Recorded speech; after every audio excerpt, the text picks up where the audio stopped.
Inilah pohon tin. Pohon asal Jazirah Arab ini tumbuh subur di perkebunan pesantren Al-Mubarak di Jalan Guaria, Kabupaten Sudiang, Kecamatan Beringkanaya, Kota Makassar. Pohon tin ini pun dibudidayakan. Tak hanya buahnya yang bisa dinikmati, tapi juga daunnya yang diolah jadi teh. Caranya mudah. Daunnya yang telah dikeringkan bisa langsung diseduh menggunakan air panas.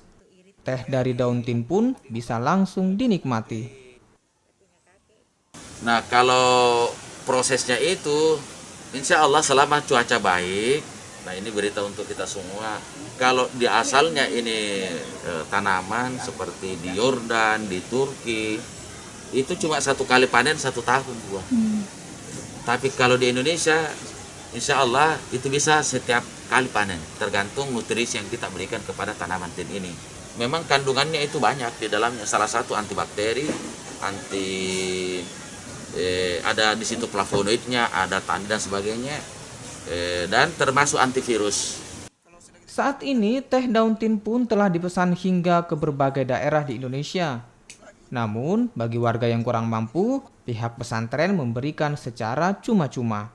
Teh daun tin diketahui mempunyai banyak khasiat, termasuk salah satunya bisa meningkatkan imunitas tubuh.